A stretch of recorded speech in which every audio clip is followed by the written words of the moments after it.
किसी भी राजा की असली ताकत सिर्फ उसकी सेना या खजाने में नहीं होती, बल्कि उसकी असली ताकत होती है उसके दरबार में बैठे उन तेज दिमागों में। पता है, सबसे काबिल लोगों को इकट्ठा करना सिर्फ शान दिखाने के लिए नहीं था, बल्कि ये एक जबरदस्त स्ट्रैटेजी थी, एक ताकतवर और कल्चर्ड साम्राज्य बनाने की। तो आइए आज देखते हैं कि कैसे एक राजा ने अपने वक्त के सबसे बेहतरीन दिमागों को एक साथ लाकर इतिहास ही बदल दिया। ये एक बड़ा सवाल है ना, कि आखिर कैसे कोई साम्राज्य एक गोल्डन एज या स्वर्ण युग बन जाता है। क्या ये सिर्फ जंग जीतने या बहुत सारा सोना इकट्ठा करने से होता है, या फिर इसके पीछे कुछ और भी है? जवाब है हाँ, इसके पीछे बहुत कुछ है। देखिए, शाही संरक्षण या रॉयल पेट्रोनेज सिर्फ दान दक्षिणा नहीं था, ये तो एक बहुत ही स्मार्ट तरीका था एक शक्तिशाली और सभ्य साम्राज्य बनाने का। और इतिहास में इसका सबसे शानदार उदाहरण मिलता है हमें गुप्त राजवंश में। तो चलिए अब सीधे चलते हैं गुप्त काल में और मिलते हैं सम्राट चंद्रगुप्त द्वितीय और उनके दरबार की उस खास मंडली से जिसने पूरे साम्राज्य को एक नई दिशा दी। चंद्रगुप्त द्वितीय, जिन्हें हम सब विक्रमादित्य के नाम से भी जानते हैं, उन्होंने अपने दरबार में 9 ऐसे असाधारण विद्वानों को जगह दी जो सिर्फ सलाहकार नहीं थे। अरे ये तो अपने अपने फील्ड के समझ लीजिए कि सुपरस्टार थे। एक ऐसी ड्रीम टीम जिसे इतिहास ने नवरत्न का नाम दिया।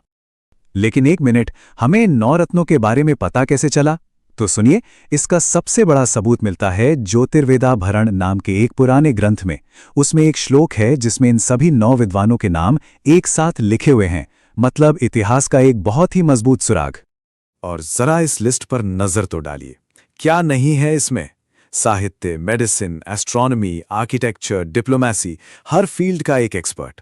सच में ये एक ऐसी ड्रीम टीम थी जो किसी भी चुनौती का सामना करने के लिए पूरी तरह से तैयार थी।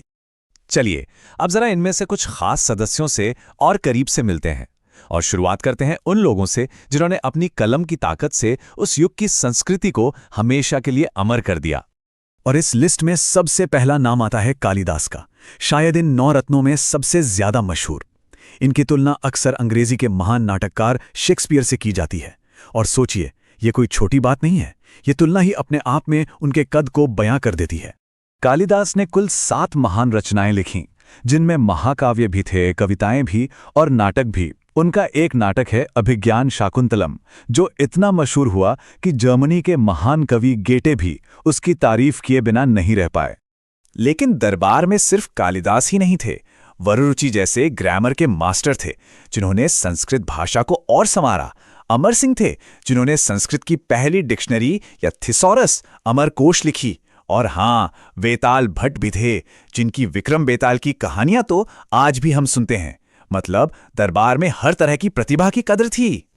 अच्छा, अब कला और साहित्य के दुनिया से निकलकर जरा विज्ञान की तरफ चलते हैं, क्योंकि गुप्त दरबार सिर्फ कवियों और लेखकों का ही नहीं बल्कि वैज्ञानिकों का भी एक बहुत बड़ा सेंटर था, जहां कमाल के काम हो रहे थे। तो मिलिए धन्वंतरी से। ये थे दरबार के शाही वैद्य। आयुर्वेद में इन्हें भगवान का दर्जा दिया गया है और इन्हें शल्यतंत्र यानी कि सर्जरी का जनक माना जाता है। आज भी देखिए, जब कोई डॉक्टर बहुत अच्छा इलाज करता है तो लोग क्या कहते हैं? भाई तुम तो एकदम धन्वंतरी हो। और फिर थे वराह मिहिर, वो शख्स जिन्होंने धरती से लेकर आसमान तक के राज खोल दिए। एक महान खगोल विज्ञानी और ज्योतिषी जिन्होंने ब्रह्मांड को देखने का हमारा नजरिया ही बदल दिया। जरा सोचकर देखें, उस जमाने में जब दुनिया मानती थी कि सूरज और सारे ग्रह पृथ्वी का चक्कर लगाते हैं, तो वराह मिहिर ये कह रहे थे कि पृथ्वी सूर्य का चक्कर लगाती है और चांद पृथ्वी का। ये ज्ञान अपने समय से सैकड़ों साल आगे था, जिसे उन्होंने पंच सिद्धांतिका जैसी अपनी किताबों में लिखा। तो ठीक है, ये सभी विद्वान अपने अपने फील्ड में जबरदस्त थे, पर सवाल ये है कि इन सब का गुप्त साम्राज्य पर असर क्या पड़ा? इन सब ने मिलकर उस स्वर्ण युग को बनाने में मदद कैसे की? देखिए, ये एक पूरी मशीन की तरह काम कर रहा था। एक तरफ शंकु जैसे आर्किटेक्ट शानदार इमारतें बना रहे थे, तो दूसरी तरफ घटकर पर जैसे डिप्लोमेट दूसरे देशों से रिश्ते मजबूत कर रहे थे। अमर सिंह की डिक्शनरी से उस जमाने की खेतीबाड़ी की तरक्की का पता चलता है, और कालिदास की कविताएं तो उस संस्कृति को हमेशा के लिए अमर बना ही रही थीं। तो मतलब ये सिर्फ अलग अलग विद्वानों का एक ग्रुप नहीं था, ये एक पूरा इकोसिस्टम था जहां आर्ट, साइंस और पॉलिटिक्स सब एक साथ मिलकर काम कर रहे थे। और इसी तालमेल ने वो माहौल बनाया जिससे आज हम गुप्त स्वर्ण युग के नाम से जानते हैं। एक राजा का सबसे बेहतरीन टैलेंट को इकट्ठा करने का ये जो मॉडल था ना, ये बाद में आने वाले कई राजाओं के लिए एक मिसाल बन गया। लेकिन इस कहानी में एक बहुत ही दिलचस्प मोड़ भी है।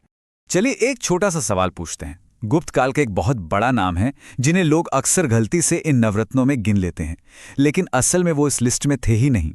कोई अंदाजा वो कौन हो सकते हैं? जवाब है आर्यभट्ट। जी हाँ, वही महान गणितज्ञ और खगोल शास्त्री। आर्यभट्ट वो गुप्त काल में ही थे, उनके समकालीन थे, लेकिन वो चंद्रगुप्त द्वितीय के दरबार के आधिकारिक 9 रत्नों में शामिल नहीं थे। ये एक बहुत आम कंफ्यूजन है और ये बात याद रखना बहुत जरूरी है, खासकर एग्जाम्स के लिए। अक्सर सवालों में आर्यभट्ट या फाहियान का नाम ऑप्शन में डाल दिया जाता है। दोनों ही चंद्रगुप्त द्वितीय के समय के थे, पर उनके नवरत्नों का हिस्सा नहीं थे। फाहियान तो असल में एक चीनी यात्री था जो भारत घूमने आया था। तो कुल मिलाकर बात यह है कि चंद्रगुप्त द्वितीय की असली जीनियस सिर्फ राज करने में नहीं थी। उनकी असली प्रतिभा तो ऐसे हीरो को पहचानने में, उन्हें एक साथ लाने में और एक ऐसा माहौल बनाने में थी जहां वो सब मिलकर कुछ ऐसा रच सकें जो हमेशा हमेशा के लिए अमर हो जाए। और ये सवाल आज भी उतना ही जरूरी है। सोचिए, अगर आज का कोई लीडर अपनी एक नवरत्न टीम बनाना चाहे तो उसमें कौन लोग होंगे? क्या वो वैज्ञानिक होंगे, आर्टिस्ट होंगे, टेक्नोलॉजी